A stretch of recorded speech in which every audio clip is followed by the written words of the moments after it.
Assalamualaikum and good day to Associate Professor Dr. Nur Aziati binti Abdul Hamid and everyone. Group 15 presenting the research on the acceptance of e-wallet among UTHM students. Our group consists of Mahi Ying, Najwa Hani binti Muhammad Amin, Naziha binti Muhammad, Nur Hayati binti Zaidi, Nur Syafina binti Liaquat Ali, and Nurul Huda binti Jamali. And good day, my name is Naziha binti Muhammad, CP2304 and this one will present the introduction part. So, the advancement of financial technology into digital and electronic payment e-payment has ushered in a new era of cashless society. With the use of cash in financial transactions becoming less common, cashless society has been the sole goal of all countries around the world, and extensive research has been conducted on the implementation of cashless transactions. Cashless society is one in which electronic money, which is mobile payments, debits, credit, and debit cards, used to pay all bills and debits.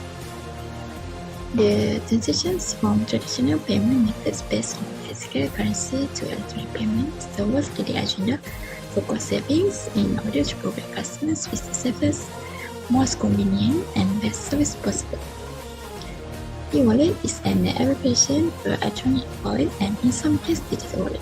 It is a payment system technology that converts physical wallet features into a digital environment, allowing users to conduct electronic transactions with a variety of payment methods such as debit cards, credit cards, loyalty cards, and bank accounts. So, the integration of the e-wallet system with multiple bank accounts or debit and credit cards not only provides users with convenience but also improves security, speed, ease of use, and saves time. Despite the fact that e-wallet has been in use in Asia for several years, it was discovered that e-wallet adoption is still in its early stage. Given that it has been available to Malaysia for a number of years, the level of acceptance of e-wallet technology remains relatively low. The majority of Malaysians are unaware of the benefits of using an e-wallet. Furthermore, the primary factors influencing e-wallet acceptance in Malaysia are unknown. According to a study, security is a major disadvantage of using an e-wallet application. Get fraud, misinformation, paid website, and the risk of losing mobile phones were among the security concerns identified in the Nelson Payment and Scam report in 2008. Many factors influence e-wallet acceptance among users.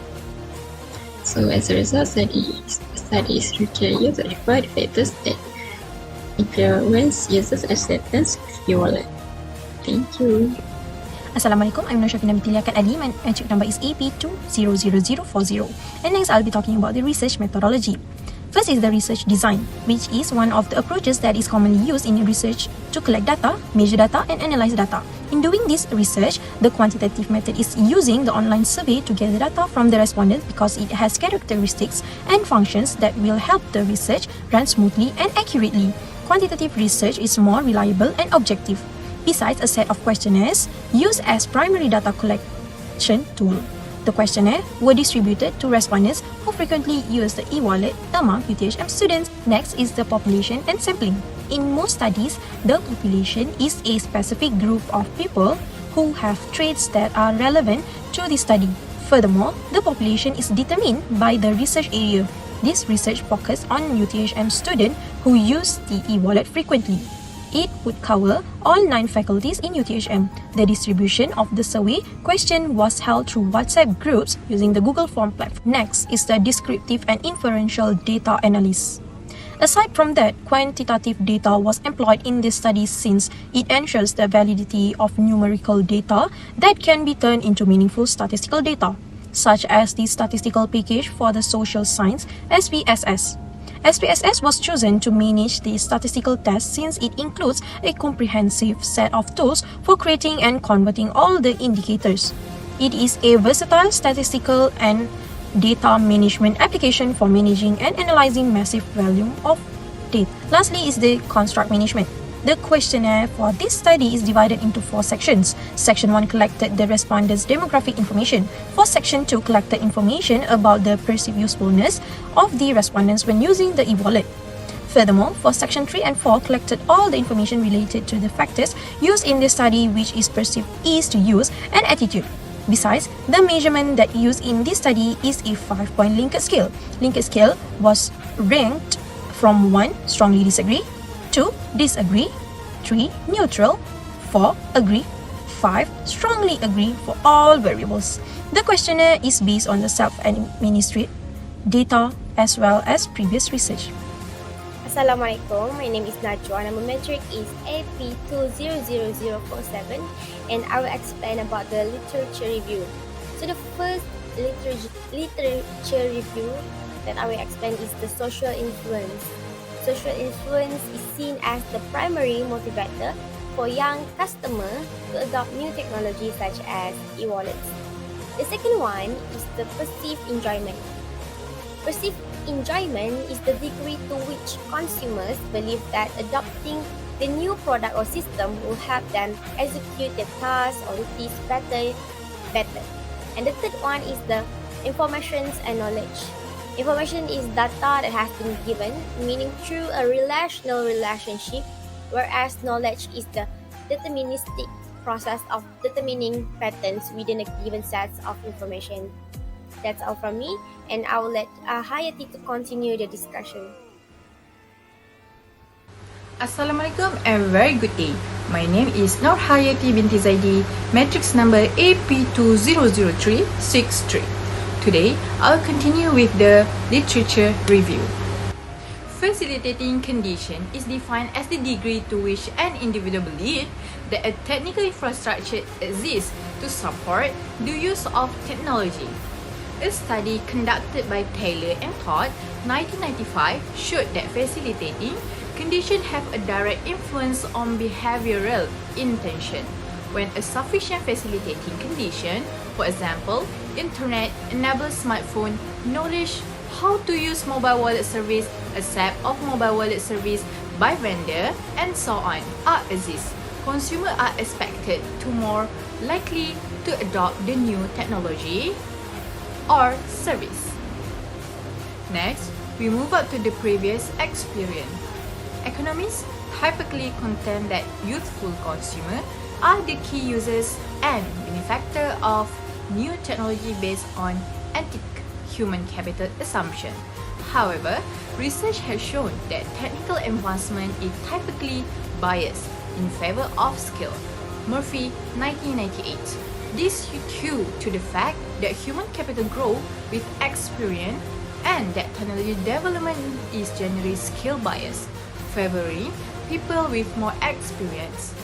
As a result, how new technology affect various consumer experience groups will depend on how skill bias and vintage affect interact. Next is intention to use. Intention to use refers to the intention of an effective use by the consumer on a new product or service. TAM model view consumer attitude as the essential antecedent to intention to use. According to Fishbein and Edgison, attitude can be defined as a multidimensional construct and is consisting of 3 dimensions, which are cognitive, experience, belief, and opinion, affective or emotion, feeling, emotion, and subjective evaluation, and behavioral dimension, intention to purchase, respect to purchase, and respond rejection. I will continue with my part, which is result. Firstly is descriptive analysis. There are 30 respondents involved in this research. Therefore, 30 questionnaires were distributed by using Google Form and the response rate is 100% and all the data are analyzed using SPSS. Second is demographic profile. There are 7 male and 23 female respondents. Consists of 23 Malay, 6 Chinese and 1 Indian. There are 1 respondent from FCAP and FKE and 28 respondents from FTP. There are 2 respondents from Year 2, 27 respondents from Year 3 and 1 respondent from Year 4. Third one is normality test. We are using Shapiro-Wilk test data in this normality test. This is because there is less than 50 respondents in the survey, which is 30 respondents. And lastly, is a reliability test. The findings show that all the data collected was all reliable for both dependent and independent variable. There are 25 items being measured, which is 4 items for social influence, 3 items for perceived enjoyment, 3 items for information and knowledge, 6 items for previous experience, 4 items for facilitating condition, and 5 items for intention of use. Rumba alpha value shows that all the dependent and independent variable were greater than 0.7, which is considered acceptable. Hi everyone, my name is Mai. My matric number is AP200218. Now I want to present the part of discussion. Findings suggest that the UTHM students base their decisions on the e-wallet use the perceived usefulness. In other words, if the user of the e-wallet found that the using e-wallet is beneficial to them, they will be inclined to use the e-wallet. Clearly, the use of the e-wallet is still in the early stage. For example, there are many mobile users are beginning to access and using the e-wallet. Install the e-wallet due to the recent contained incentive for the government. The app's users are found the e-wallet easier and less hampered than other payment methods. The social influence and the software easy of use are the key determinants the e-wallet user intentions. It allows the UTHM students to better learn the use of the e-wallet. The results show that the mobile usability and the mobile compatibility and the user have an incentive impact on the willingness to use the e-wallet. Thank you. This one. Last but not least, let's talk about the conclusion. First is the limitation of the study. To accomplish this investigation, there are few constraints. The questionnaire was solely used to collect data to meet the study's aim. Even though the questionnaire was a low-cost, rapid and straightforward means of data collection, it did have certain disadvantages. When respondents answer the survey dishonestly, these constraints occur.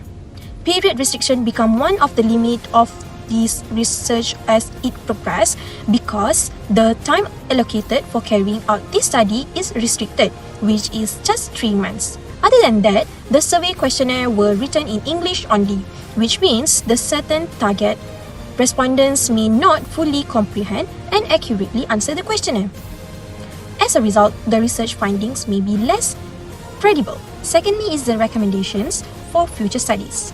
There are some recommendations are available for future studies in order to enhance the topic further and would be able to give benefits for the readers. Firstly, based on the study's limitations, additional research might be conducted over a longer length of time, such as 5 to 6 months. Longer time would allow the research to be conducted in a more ordered manner, as well as allow the study to expand the target respondents as more time is given to gather data. Secondly, in the future, a survey questionnaire in a different language such as Malay, English, Tamil, or Chinese must be produced. This setting will help the intended respondent comprehend the question better. In a conclusion, this study identifies and investigates the important elements impacting UTHM students' acceptance of e-wallet usage: social influence, perceived enjoyment, information and knowledge, previous experience, facilitating condition, and attitude are 6 variables that influence each other. Furthermore, the study questions are arranged using self-administered, adopted, and modified quantitative approach. The questionnaire is based on a research instrument that was used to collect data from UTHM students who commonly use the e-wallet. Aside from that, SPSS was used in this study to acquire the best findings from the data gathering procedure. The researcher achieves the finest possible result for her study by utilizing SPSS.